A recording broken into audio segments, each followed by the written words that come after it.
to do so. So he's awaiting his trial here with Caesar. But we know that within our world today, there is a lot of negative in this world, in this sinful world in which we live. But yet there is still joy in serving Jesus. We still have the joy in serving Jesus. In our lesson this week, we'll discover many different positive aspects of our Christian life. And so the Apostle Paul, he experienced both times of abundance and times of lack. And so he knew what it was like to be full, but yet he knew what it was like to be empty. And many of us in here this morning, we know those same similarities. We know what it's like to be full, and we know what it's like to be empty.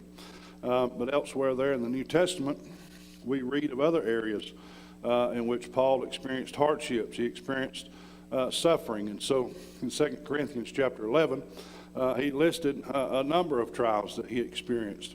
5 times he had received at the hands of the Jews 40 lashes less one. 3 times he was beaten with rods, and once he was stoned, and 3 times he was shipwrecked. And so a night and a day he was adrift at sea on frequent journeys and in danger from rivers, and he was also in danger from robbers, and danger from even his own people, and danger from the Gentiles, and danger in the city. He faced a lot of different dangers, one in the wilderness, and danger at sea. And then he also suffered danger from false brothers, right, and in toil and in hardship. But through many, he even had sleepless nights. So a lot of us know we've had some sleepless nights, right? He was in hunger and in thirst, and often he was without food, but he was also in the cold and exposure to the different elements of the being out in the wilderness, and he was apart from other things. And so there was also a daily pressure on him of anxiety for all the churches. And so, we talk about our suffering, and we read some of these from Paul. Maybe we didn't suffer quite as much as Paul has. But Paul was, however, he was content in whatever situation he found himself in, or whatever situation God placed him in. And so the gift of Paul here from the Philippians, it met his financial need that he had, but in their giving to Paul, but they were also in reality giving and offering to God. And so we'll pick up here with chapter 4, Philippians verse 4. Rejoice in the Lord always. And again I say rejoice. Let your moderation be known unto all men. The Lord is at hand. Be careful for nothing, but in everything by prayer and supplication with thanksgiving, let your requests be known unto God. And so Paul here, he instructed the Christians here in Philippi to be full of joy as believers. Rejoice in the Lord always. Rejoice in him. He was wanting them to rejoice, even if they were going through a trial or tribulation or whatever the case may be. He still wanted them to rejoice. Always rejoice in the Lord. He wanted them to be full of joy. But he also challenged them to be gentle in their manner and not to worry about anything. It's often hard for us not to worry about anything, right? But this seems maybe a tall order for us. But when we look at it here through Paul and his vibrant faith throughout all of his trials that I mentioned earlier there, it doesn't seem quite so unattainable, because we haven't been through maybe a lot of those trials that Paul went through. I don't think anybody in here has been whipped 40 times save one. But Paul suffered a lot of great things, but he was still faithful through it all in his trials, and he was still full of joy. And the only incentive Paul gave with this challenge that he gave them was that Jesus is coming soon. That's what he's talking about there in verse 5. The Lord is at hand. That's a lot to give us to rejoice this morning, because we know that Jesus is soon one day to come. We don't know when that's going to be, but that gives us a hope, right? That gives us something to look forward to. The truth is, this truth here, it sustained Paul as well as it sustains us. And so it's a big lesson here for us to learn from Paul. We too can transcend our circumstances. Why can we do that? Because we know that one day Jesus is coming back. He's coming back to receive us unto himself. And so we remember in our lesson last week, Paul talked about of his desire to know Christ, right? And also the power of his resurrection.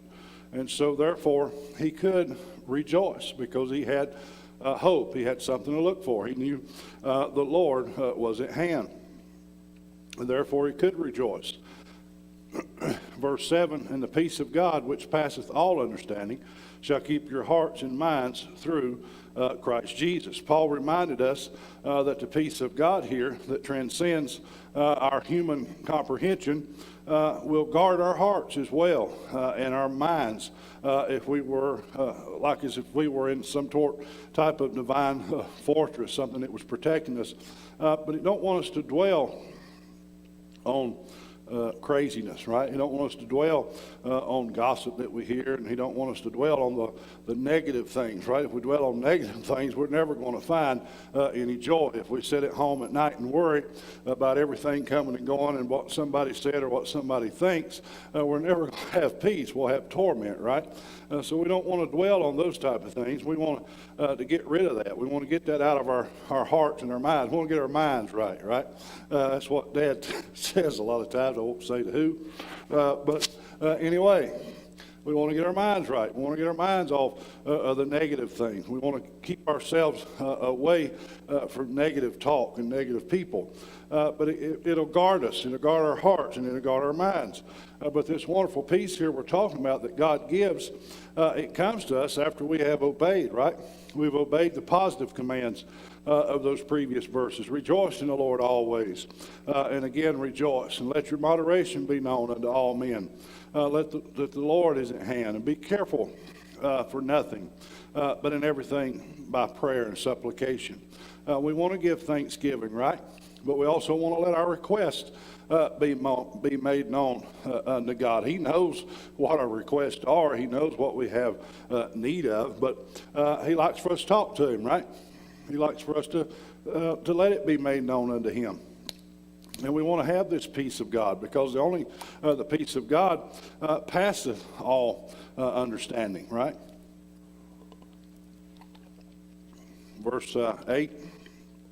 Finally, brethren, whatsoever things are true, whatsoever things are honest, whatsoever things are just, whatsoever things are pure, whatsoever things are lovely, whatsoever things are of good report, if there be any virtue and if there be any praise, think on these things. I got a little bit ahead of myself there. But those things which ye have both learned and received and heard and seen in me, do, and the God of peace shall be with you. So we know rejoicing is extremely difficult for us to do, but it's also difficult for people who spend a lot of time dwelling on negative things, unseemly things. And we may not always have a choice as to what thoughts may enter our minds, right? But we are able to choose what we allow our minds to dwell on. We're allowed to choose if we want to keep thinking about it or just let it go on out of our head. Paul proceeded here to encourage his readers to follow everything that is true, and honest, just, pure, lovely, and of good report. We don't want to hear a bunch of bad reports, right? But he's letting them know to be around these types of things or these type of people. He's wanting them to dwell on things that are excellent and that are worthy of praise. And so these qualities we know can only be found really in total perfection, but only in Jesus Christ, right? We're not going to find all these wonderful things in us or in humans and by nature, because none of us are perfect, but we find that all those things within Jesus. And so as Christians, we follow him, right? And so if we follow in him, want to be more like him in this, the God of peace will be with us. He'll be with us and give us the peace that we need. And so the prescription here against fear, we all have some type of fear, right? Fear comes to us So there's a prescription here against fear that Paul gave them, the Philippian church. And it's just as valid for us today as it was for them. And we can find that the God of peace is the divine antidote for fear. And we'll read here where Paul spoke of this in 2 Timothy chapter 1, verses 7 through 8. Not to be afraid here when he was encouraging this young Timothy not to be afraid. It says in verse 7, for God hath not given us the spirit of fear, but of power and of love and of a sound mind.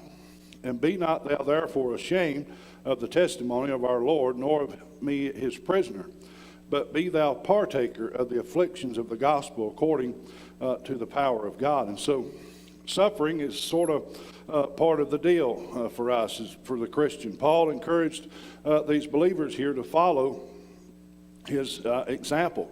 He was giving them an example to follow. If Paul could rejoice through everything that he had been through, right, all of his sufferings, everything that had gone on, if he could rejoice, then they could too. We can too, because anything we went through certainly has probably not been as great as what Paul did. So if he could rejoice, we can too. And Paul was able to communicate here to them this truth in more than one way. The Philippian Christians here in this lesson today had heard what Paul had to say, but they had also seen Paul's faith in action, right? Here is an account that we've all heard the story of Paul and Silas in Acts chapter 16, verses 22 through 25. I might read a little further, but and the multitude rose up together against them, and the magistrates rent off their clothes and commanded to beat them. And when they had laid many stripes upon them, they cast them into prison, charging the jailer to keep them safely. Who, having received such a charge, thrust them into the inner prison and made their feet fast in the stocks. And at midnight Paul and Silas prayed and sang praises unto God, and the prisoners heard them. And suddenly there was a great multitude, so that the foundations of the prison were shaken. And immediately all the doors were open, and everyone's bands were loosed. And the keeper of the prison, awaking out of his sleep and seeing the prison doors open, he drew out his sword and would have killed himself, supposing that the prisoners had fled. But Paul cried with a loud voice, saying, do thyself no harm, for we are all here. Then he called for a light and sprang in and came trembling. And he fell down before Paul and Silas and brought them out and said, Sirs, what must I do to be saved? And they said, believe on the Lord Jesus Christ, and thou shalt be saved, and thy house. And so even though Paul and Silas were beaten and they were thrown in prison, what did they do at the midnight hour? They began to pray and sing songs of praises unto God. Even though in this trial or in this situation they found himself in, it's a type of rejoicing because they were praying and they were singing songs of praise. Well, what happened? The Lord sent a great earthquake, and it shaken the prison, and the doors flew open. But also what happened was that a guard and his house were brought into salvation through Paul and Silas in what seemed to be a very bad situation for them to be in. Some good still came out of it. This guard came trembling to them and wanted to know what he needed to do to be saved. And so Paul believed that God's truth must be caught, but it also must be taught. You know, we're taught either through preaching that we hear, or teaching, or even songs that we hear, or even reading the Bible. We're taught of these things, and so we're taught the truth. He modeled this Christian life, and he also encouraged others. Paul was an encourager. We want people to encourage us, right? Others to do the same. We'll read in 1 Timothy chapter 4, verse 12. Let no man despise thy youth, but be thou an example of the believers in word, in conversation, in charity, in spirit, in faith, and in purity. And so he's wanting us to encourage others, right? He's also wanting us to tell them in word, in conversation, talk with people about these things, and in charity, to give one way or the other, not always monetary is a form of charity, but in different things that we can do for other people. Do it in spirit, and do it in faith, and in purity. Be pure in heart. In verse 10, but I rejoiced in the Lord greatly, that now at the last your care of me hath flourished again, wherein you were also careful, but you lacked opportunity. And here, the primary purpose of Paul writing this letter here to the Philippians is to thank them for sending him some financial support while he was under house arrest in Rome. And in this verse 10, Paul is letting the Philippians know of his thankfulness for it and how much it meant to him to receive this gift from them. Throughout this support sent from the Philippians, Paul was able to pay for the rent of the home that he was staying in as he was under house arrest for 2 years. Without this gift, Paul would not have been able to stay there. He wouldn't be able to do this thing, nor would he have had the freedom that he had to preach the gospel as he did. And so this gift here from the Philippians, it meant a lot to Paul. It meant a great deal to him. And it also meant a lot for his work that he was doing. And so he also says that this gift has at last come to him and has flourished again, and that they have lacked opportunity in the past. So from this verse, we can see that the Philippians were constant givers to Paul's ministry because he said, your care for me has flourished again, but also see that they were unable to give to him sooner than they wanted to. Back in Bible days, they didn't have Apple Pay. They didn't have, what's some other ones, Venmo. They didn't have all these ways that we have to do money transfers, or the Postal Service didn't deliver overnight back then, and so it had to be delivered to Paul a different way, and it took a long time for it to get there, but it eventually got there. And so once Paul left Philippia, the only way of communication between him and all this was his letters that he was writing to them and the other saints who knew one another. And so although the Philippians desired to bring a gift of support to Paul, they were unable to because of the time and because of the travel required. And so until the Philippians sent Epaphroditus, I can't hardly say this name, to Paul to take care of him, and so he was to deliver their care package to him. He took what they were giving Paul to Paul. And so verse 11, not that I speak in respect of want, for I have learned in whatsoever state I am, therewith to be content. I know both how to be abased, and I know how to abound. Everywhere and in all things I am instructed both to be full and to be hungry, both to be abound and to suffer need. So Paul wanted to be clear, though, to them that he was speaking out of need when mentioning that the Philippians weren't able to give to him sooner. And so this verse seems to indicate that that feeling in need and being content oppose one another, but you could not be content with what you have and at the same time have a poverty, poor me attitude, right? We're not going to be able to be content if we're feeling sorry for ourselves. That means we're not being content if we're having that type of attitude. And so we have to be content with the things that we possess, the things that we have at our disposal, at our reach at the time. We just have to be content with what we have. And it don't come naturally, right? Being content just doesn't come naturally. Paul said, I have learned in whatever state I am to be content. A lot of people in this generation coming up need to learn how to be content. We had to be content growing up. right? We had to be content with what we had. I had a lot more than my parents had when they were growing up, but I had to be content that I didn't have Tommy Hilfiger or Air Jordan shoes. I had to be content with those Levi's and Lee jeans and Wrangler jeans and whatever Nike shoes Mama and Daddy could afford to buy. And I was just as happy as I could be. I was content with that. I was just happy to receive something, right? I didn't have to wear all those things that everybody else was. I didn't really desire to be honest, but I was content with what I had, with the new suit that I would get at Christmas time. That way I would look real like a pretty boy when I come to church. I was content with that suit from J.C. Penney's or Belk's, wherever it may have come from.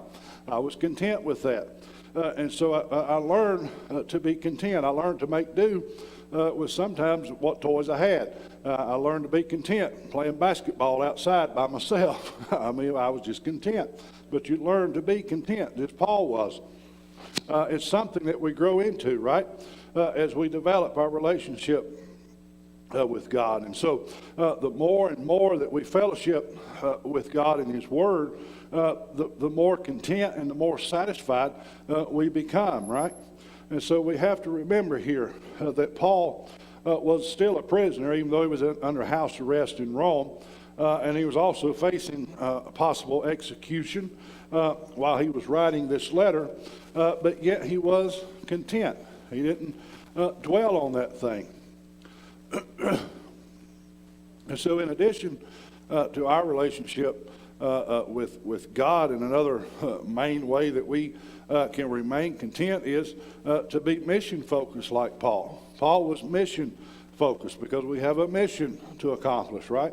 And so Paul wanted to live in a big house with a family of 4 or whatever. At this very moment, he wouldn't have been content. Instead, he would have been very frustrated and depressed because what he has set out to achieve was not coming to pass, right?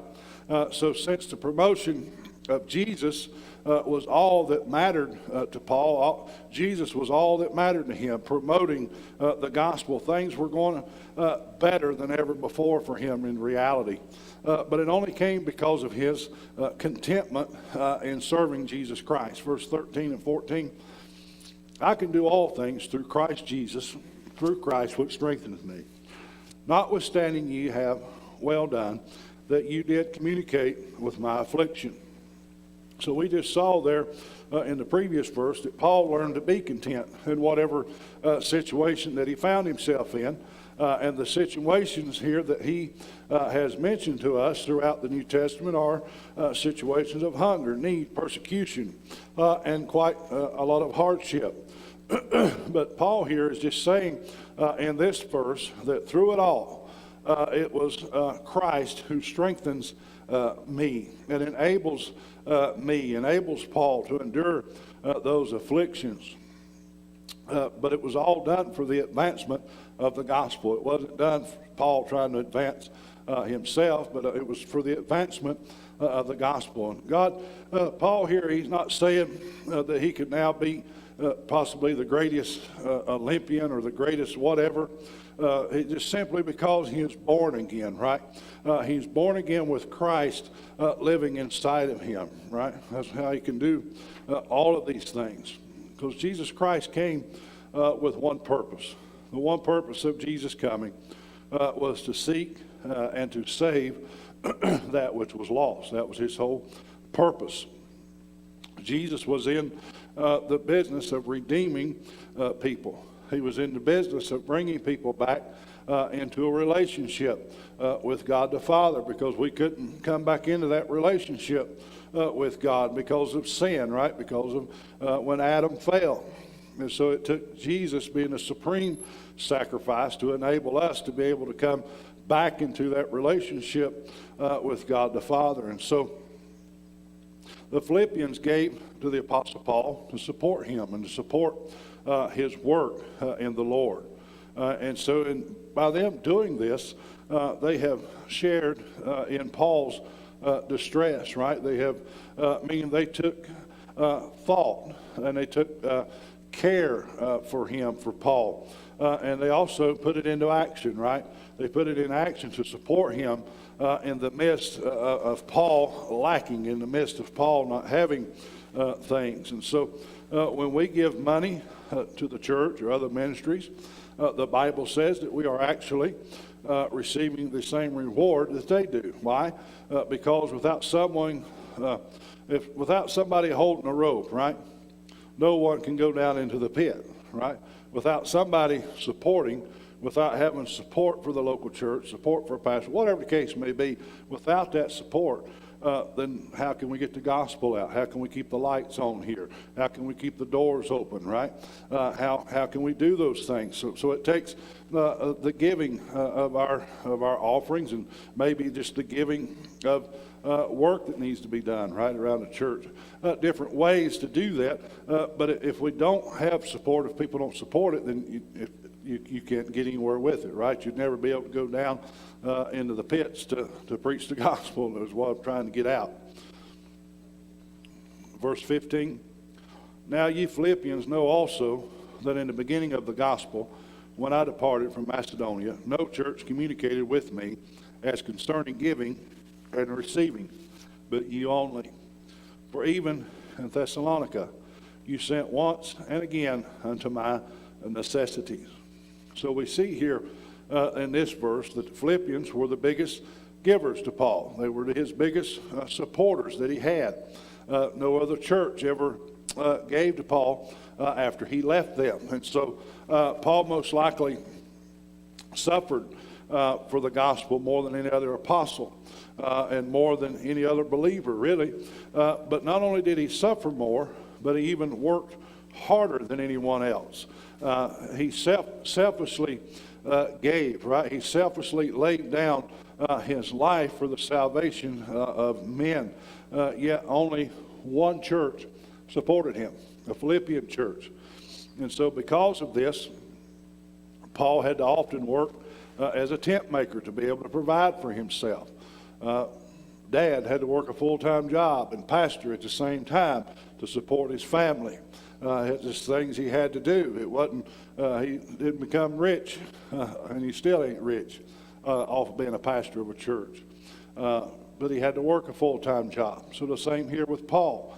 He had to work another job besides preach because he had to provide for himself, right? And for those who were with him. And so while he did this, he was only able to minister on the weekends. He wasn't able to minister through the week when he's having to make these tents. But wherever these funds would come into Paul, Paul would go full force, right? He would go full throttle and minister every day that he could when he had the funds to do so, when he had the money to travel, when he had whatever when he had those funds to do so, he done it every day of the week. But when he didn't, he had to work. So he only ministered on the weekends. Verse 17, not because I desire a gift, but I desire fruit that may abound to your account. But I have all and abound. I am full, having received of Epaphroditus the things which were sent from you, an odor of a sweet smell, a sacrifice acceptable and well-pleasing to God. So Paul was not in it for the money. He wasn't in it to make all this money and get all this money and have this big fancy clothes and whatever the case may be. But he wasn't seeking the money itself, but the fruit.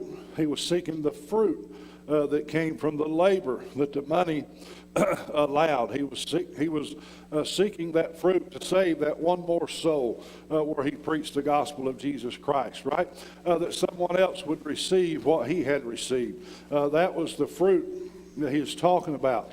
And if we remember, in the previous verses, we learned that those who support the minister receive the same reward as the minister. And so the giver and laborer are partners. They're partners in the work of the ministry. The giver gives to the laborer so that they can go out and preach the gospel. Because if it ain't for that, they can't go out and do so, right? They can't do it by way of television, by way of radio. It costs to do things, unfortunately. And without the resources, it's hard to get it out unless you go up here and go up down the highway and nobody's really going to pay much attention to you. They probably run over you or want to fight you or something crazy. But everyone is called to minister the gospel and make disciples. But not everyone is called to do this full time, right? As Paul was. So when we give to those who are full-time workers in the ministry, we are enabling them to go full force and to advance the kingdom, right? That they can focus and dwell on what the task is at hand, the preaching of the gospel. Don't have to worry about other things, right? And so there are a couple of things here that Paul mentioned in this verse.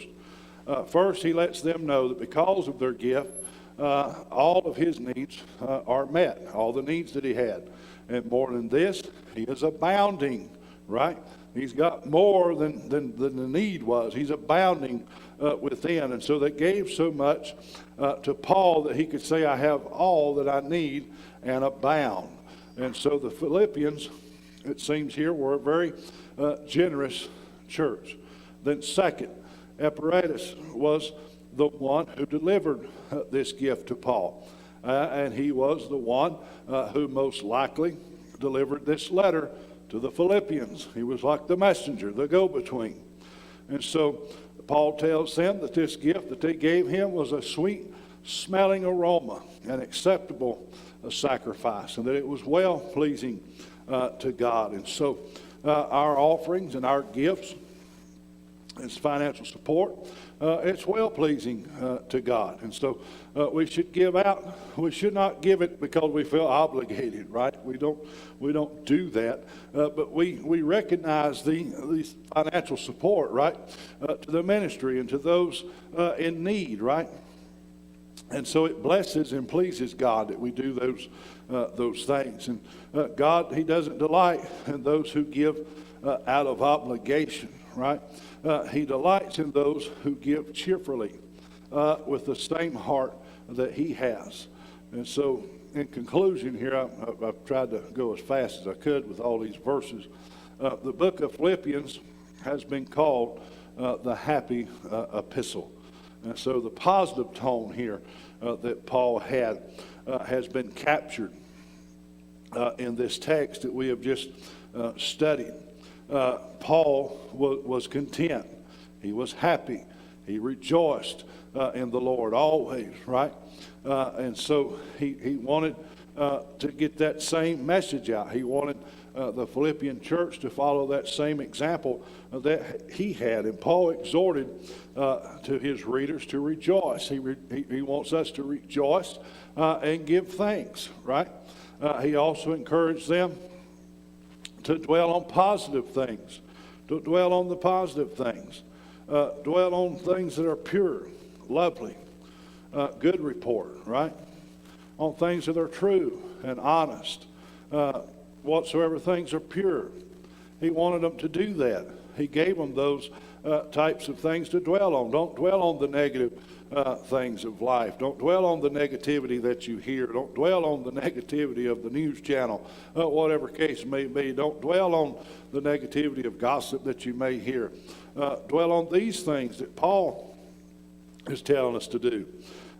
Positive example, and learn from even Paul's ability to be content in all of our circumstances of life.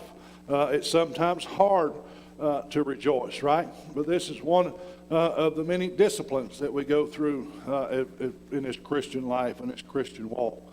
And so we need to learn here to rejoice, even in times when we do not feel like doing so, even though we don't feel like we have anything to rejoice about. But we do. We have a lot of things that we can rejoice about. We have a lot of things that we can be joyful about.